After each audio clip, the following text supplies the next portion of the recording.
Once upon a time, far away in the vast expanse of the deep blue sea, there existed a mesmerizing underwater kingdom.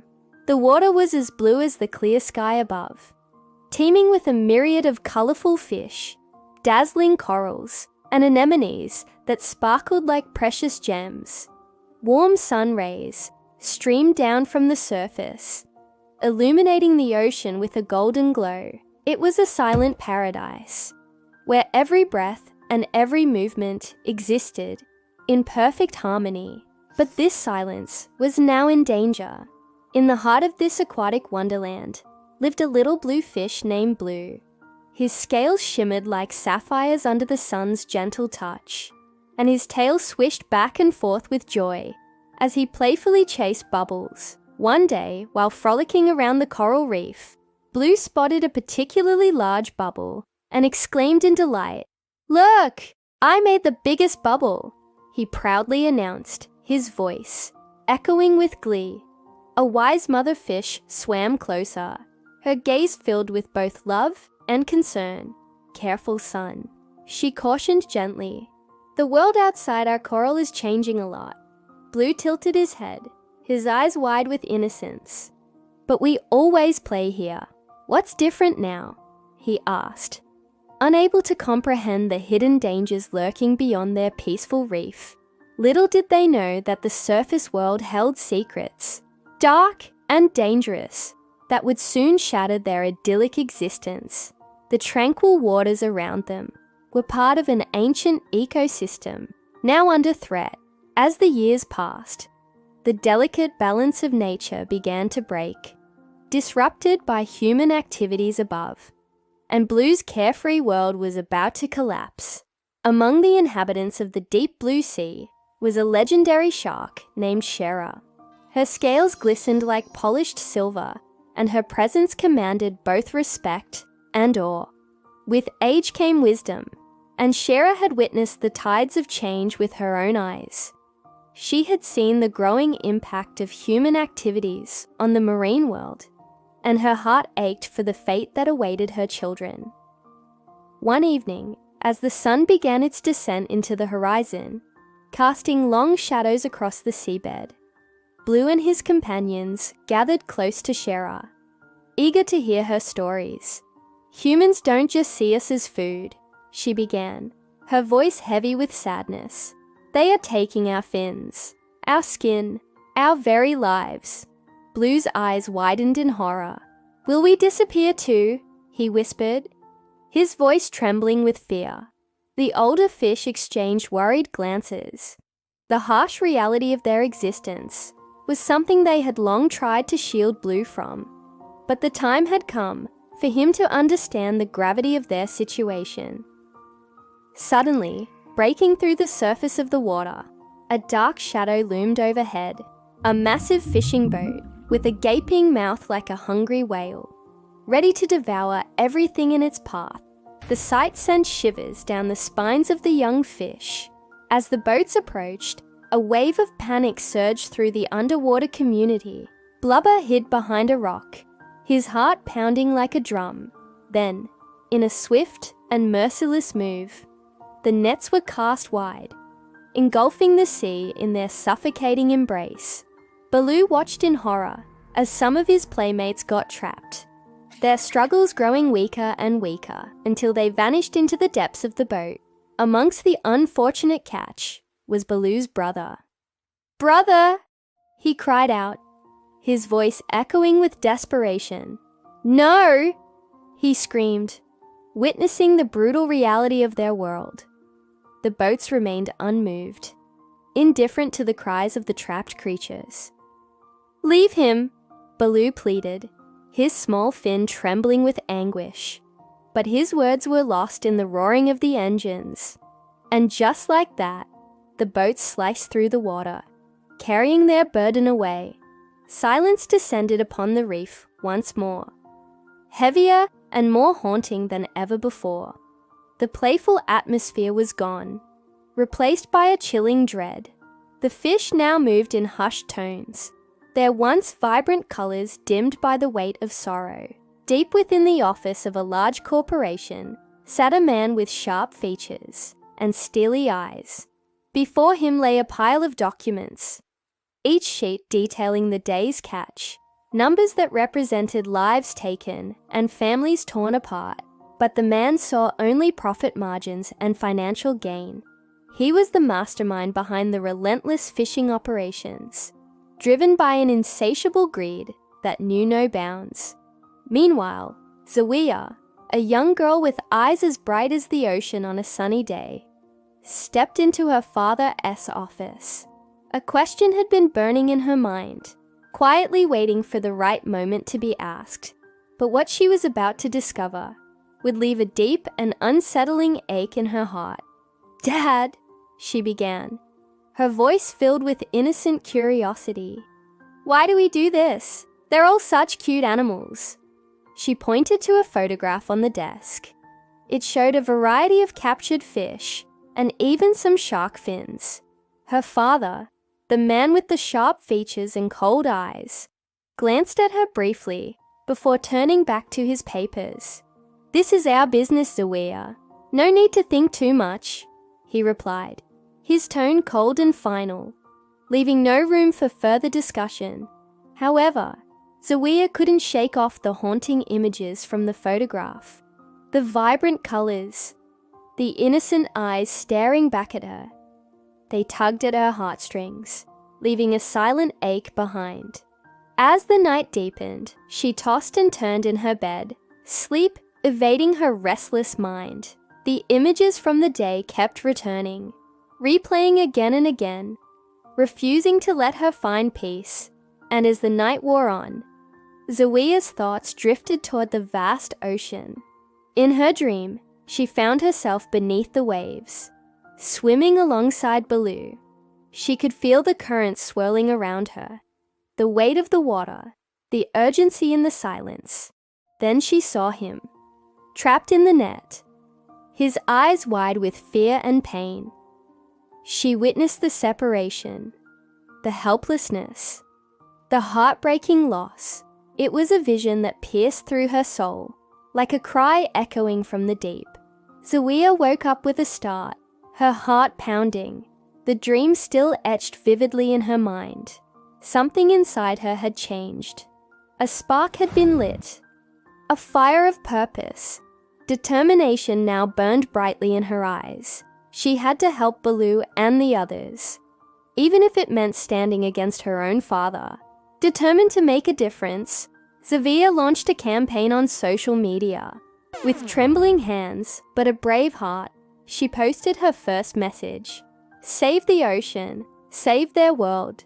She spoke passionately about the importance of protecting marine life, sharing facts, drawings, and even clips of what she'd learned. Her words, raw and sincere, struck a chord with thousands. Soon, her message was spreading like waves, especially among the youth who saw in her a voice for those who could not speak. Children from different schools joined hands, their hearts united by a shared purpose. They held colourful banners that read, "Let the sea live." They painted walls with murals of dolphins, fish, and crying oceans. They organised awareness events, staged street plays, and even sang songs about the sea's fading beauty. Letters poured in, handwritten, honest, and full of hope, addressed to ministers and marine agencies. Zawiya's campaign was no longer just a child's voice. It had become a wave strong enough to reach influential leaders and global environmental organizations. One bright morning, a message arrived that changed everything.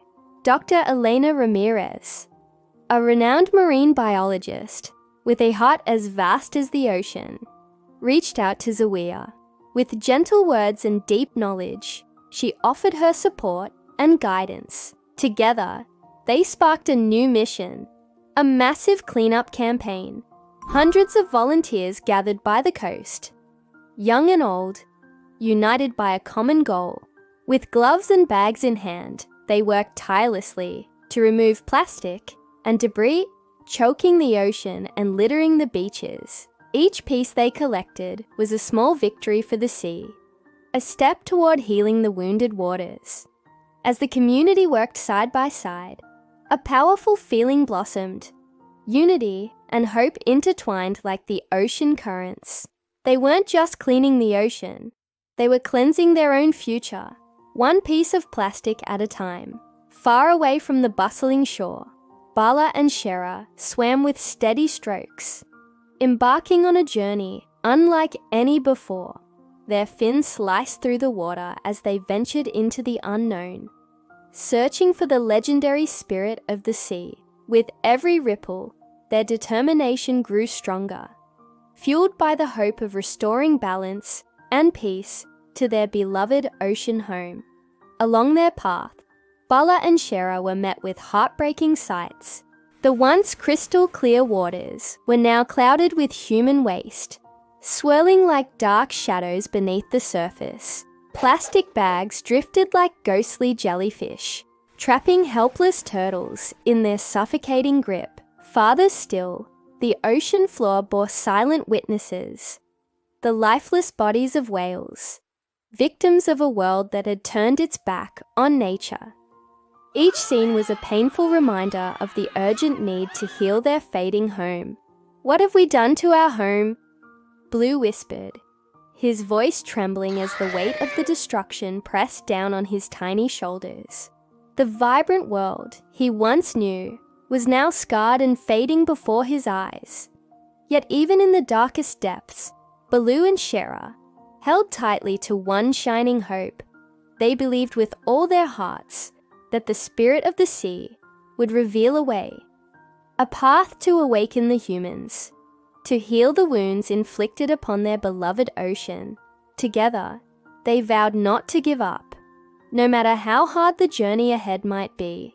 Their journey led them to a hidden cove, tucked away from the prying eyes of the world. Nestled between jagged rocks and swaying seaweed, a magnificent cave awaited them, its walls glowing with a soft, otherworldly light that seemed to pulse like a heartbeat. With cautious fins, Bala and Shera entered the cave, and the breathtaking sight inside stole their breath away. In the heart of the cave, bathed in a soft, ethereal glow, rested the spirit of the sea, a majestic blue whale whose ancient eyes held the wisdom of the ocean, as past, present, and future. "Greetings, children of the sea," the spirit's voice echoed, deep and resonant, filling the cavern with its power. "I have grown weak, for humans have chosen, hunted, and forgotten my children." Hearing the spirit's sorrow, Blue and Shera felt a wave of determination rise within them. They understood their duty, to speak for those who had no voice. "But we have not given up," Blue declared, his voice ringing clear with resolve. "Zawiya has awakened," Shera said softly, nodding toward the cave entrance. As they emerged from the glowing cave, Zawiya and her friends waited anxiously outside.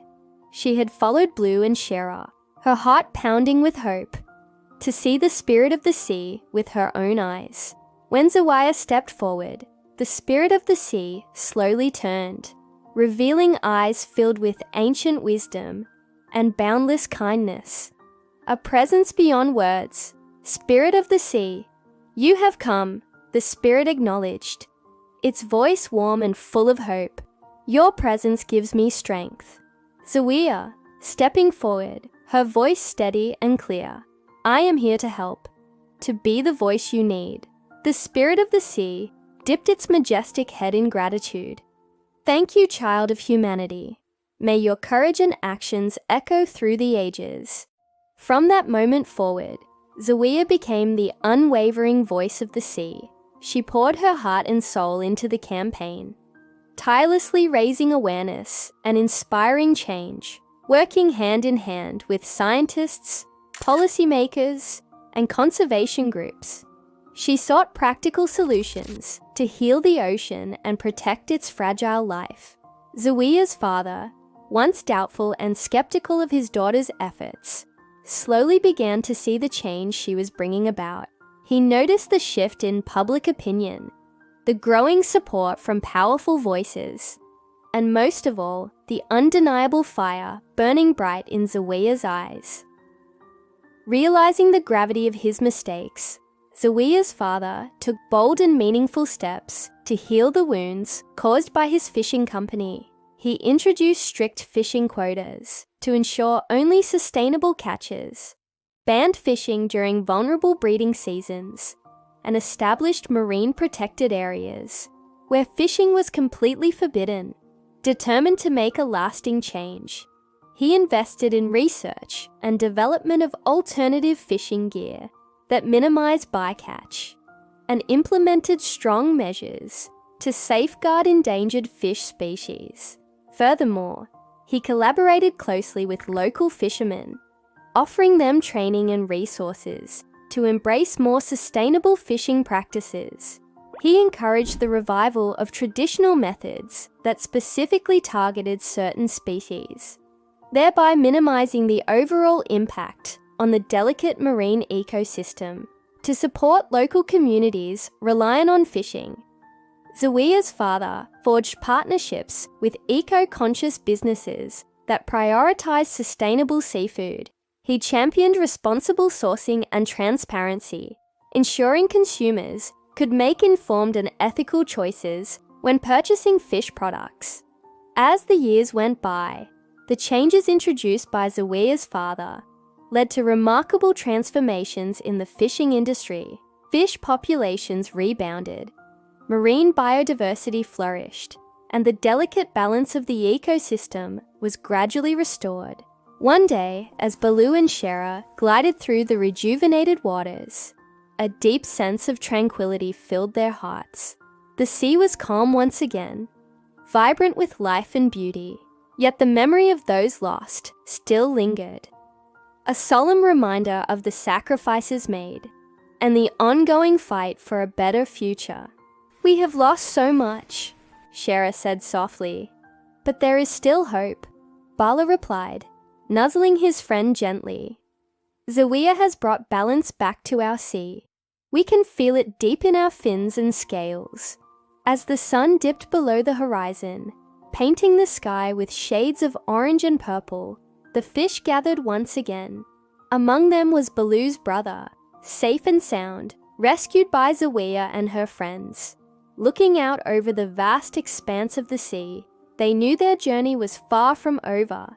The ocean still faced many challenges, but together they stood united, determined to protect and preserve the wonders of the deep blue sea.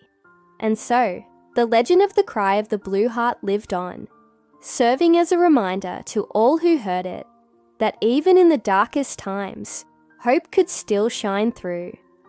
It stood as a testament to the power of unity, courage, and love for the natural world. For centuries we have taken from the ocean without giving anything back, but now the time to change has come. It's time to give back to the ocean. One voice, one step, one heart. Together, we can make a difference.